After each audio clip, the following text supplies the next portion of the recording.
MM 12.4. Notice of this motion has been given. This motion is subject to referral to the Executive Committee. A 2/3 vote is required to waive referral. Recorded vote.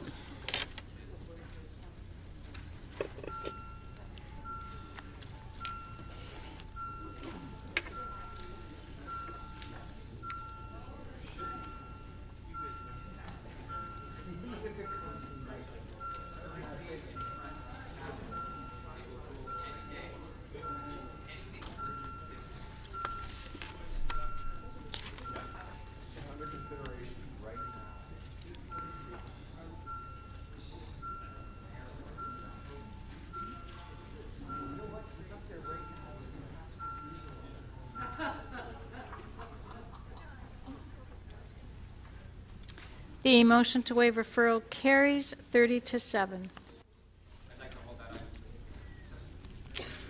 Who was that? I'm sorry. Councillor Layton? MM 12.4. Councillor Layton, you held the item down. Councillor Layton. Yes. Thank you very much, Madam Chair. I wanted to speak to this item. I don't suspect it'll be much of a debate. I think it's something that many of us can agree on, and that's ensuring that every family, regardless of their level of income, has access to affordable internet. And that's because in this changing world, the access to the internet is essentially an access to the rest of society. Think about what all of us in our everyday lives get from it. One is connectivity to educational material, to ensure that we're all learning and progressing at the same rate. Second is access to government services, and ensuring we all have the necessary information and access to government departments and all those things. And finally, access to the job market, ensuring that we can all get gainful employment. Well, sadly, despite a CRTC decision to ensure that low-cost ISP carriers, and I've learned a whole new vocabulary in the last week and a half, so bear with me here. Sadly, the large billion-dollar corporations that control a lot of this infrastructure from a legacy point of view that we have helped support get in the ground, they are trying to overturn a CRTC decision that ensures that low-cost carriers have access to this marketplace to help break the monopoly over the over internet access across Canada, but certainly in our community. And sadly, this could have huge ramifications on the ability of people to actually access the internet. There was a report released just days ago that demonstrated just how unaffordable the internet is. Did you know that Canada has one of the most expensive internet rates in the entire world? That's not a good thing. That's not a stat that we should be proud of. And that more and more families are taking money out of things like their food budget and the necessary household budget and putting it towards internet because it's that unaffordable, but they need to have that connectivity. So we've got to look to our federal government right now, and this is why it's critical. Right now, this appeal is actually at the cabinet table, and the appeal period has lapsed, or the comment period has lapsed, so we don't actually have an opportunity to comment officially. But I want to make sure before they make their decision, before Cabinet makes their decision on overturning a CRTC appeal or ruling, that we have an opportunity to have our say and say we agree with other cities across the country. I appended to the motion the rather lengthy 30-page submission from the City of Calgary that was passed by their council that says, quite specifically, this is something that will be good for our communities if we allow for and maintain the CRTC decision. There are several different things at play. We have the affordability side, but there's also this notion of the infrastructure that would have to go in the ground. If we let every small ISP that wanted to run fiber optic cable or this DOC6 cable network across our city, all our streets would be shut down.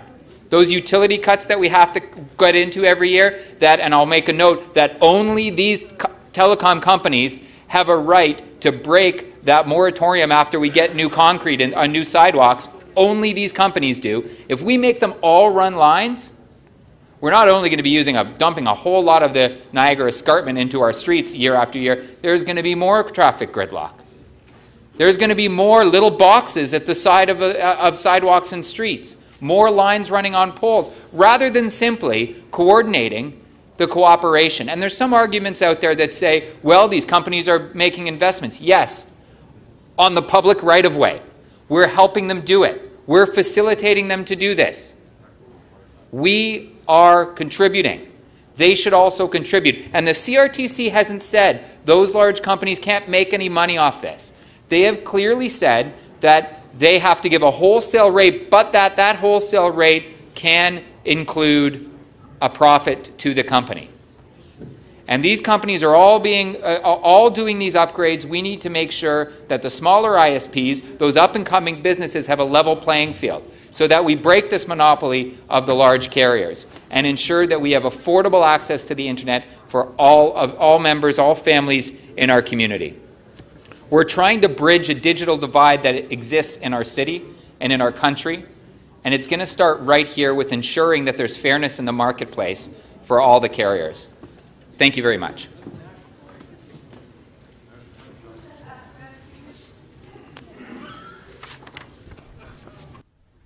Councillor Carroll? Yes, Madam Speaker, I didn't until now read the full content of the motion, and it really comes down to a private sector between Bell and Rogers interpretation of the ruling. I need to declare an interest as my husband is employed by City TV, which is a company owned by Rogers Media. Okay. Hold on. Did the staff get that? I have Rogers cable. I get cable. Councillor Al-Jamari? Thank you. I'd like to declare an interest in the item that was brought forward by Councillor Robinson on Erskine. It's just come to my attention that Erskine is very near the property at Eglinton and Yonge, which I own. Thank you. Is this, which one is this one? Councillor Robinson brought up a motion for introduction. Okay. We don't have that yet. Okay. All right. Which one is this? Yeah, Councillor Davis, do you have a point of order? So I read in the paper that the mayor has taken a position on this matter, and I want to understand in what context the mayor took a position on this matter. Which matter? That is before us, that we're debating right now. We're at MM 12.4. Yes. He's written on it. So in the paper today, it said the mayor has taken a position on this I don't know. matter, and so I want to understand in what context and whether or not there actually was a letter on behalf, or did the City of Toronto already take an official position on this? Well, I don't know. This is the first time I've read this. So That is a question of the mover. I don't know. A question of the mover? Okay. No, yeah, you put your name down, question All the right. mover. My name is down to question the Okay. mover, and I'm up first, so. Has the City of Toronto already, are you aware of Councillor the City Davis, of Toronto? hold on. We're in speeches right now. And I'm questioning the mover. This is a member's motion. He didn't. And I can question it, his motion. But she runs the meeting, she has to call Okay, you. but, okay. I'm first up. I have a point of order. Okay, you got a point of order, okay. This is getting hilarious now. Okay, Councillor Shiner. So, on a point of order, Madam Speaker, I had held MM 12.26. We're not dealing with it at the moment, but we will be. I have to go down to my office where some people are. I was the one that held it, and I have no reason to hold it any further. So if when you're finished the debate and you can call it again, I have no reason to hold it, and it can be released. All right, thank you. Thank you. Okay, sorry, Councillor Davis. Okay, so Councillor Davis has a question to Councillor Layton. Okay, go ahead. Go ahead. It was a point of order, but I'm happy to ask it as a question while you seek advice on it. But Are you aware, Councillor Layton, whether or not the city has taken an official position on this? Yes, it's my understanding that the city has not taken an official position, unlike the City of Calgary, who submitted a December 21st letter from the Mayor from City Council, roughly 30 pages long on this, and it's included in with the motion. But Mayor Tory submitted a letter on his behalf to the Clerk of the Privy Council and the Secretary to Cabinet regarding the Bell position. The position... So I don't know who to ask.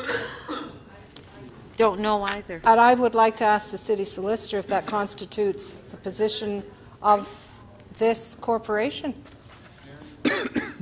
No, we have before us, I believe, a motion which I'm about to vote on, which may or may not be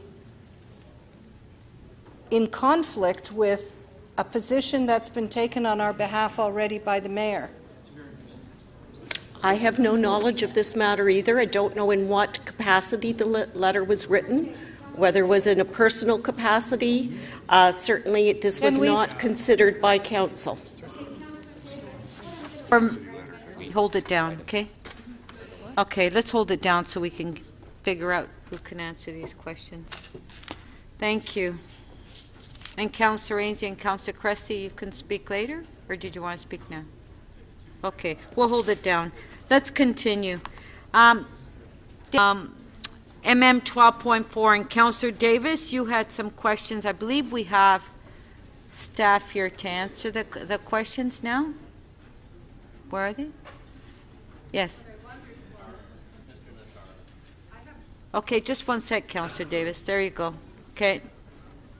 So my question is, have we taken a position as a City of Toronto on this matter?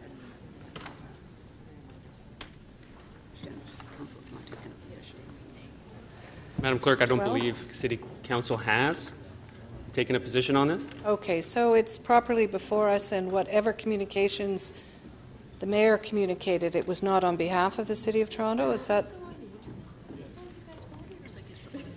Okay. So on the question itself, so if I understand this matter, and I have to say I'm surprised that we weren't aware of it until this motion came forward, there's been a major decision by the CRTC. Calgary participated as well, and the CRTC found that the smaller ISPs should have access and that the major incumbent companies had to do that. And so is it not in the city's interest to take a position on this important matter? I don't know who to ask. Maybe it's the city manager. I mean, I would offer that if council deems it an important matter, then it is. Oh, very good, Peter. Very good. Good answer.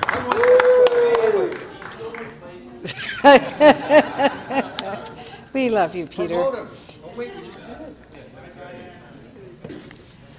Okay, I was actually, Speaker, I was asking questions of the mover. I don't know how we ended up on questions of staff. No, because you had a question that nobody could answer the question. So we asked to hold the item down because we didn't know. Okay, I mean, I'm happy to have questions of staff and questions of the mover, but I'm happy to go to the mover and finish my questions of the mover, which is where I started. Okay. Yeah, okay, so we'll go to questions of staff. Okay. No. Okay.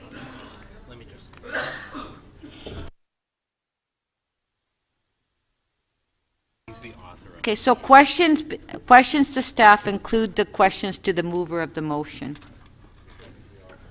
Okay? So, but first of all, we have a point of order. Councillor Coe. Thank you, Madam Speaker. Maybe it's a question of order. Do we have the staff available to answer the questions that are in front of us? Well, we did. Okay. Just because of the nature of how this came before the council, I'm not sure that we have the staff prepared to answer some of the complexity of the questions that might be asked.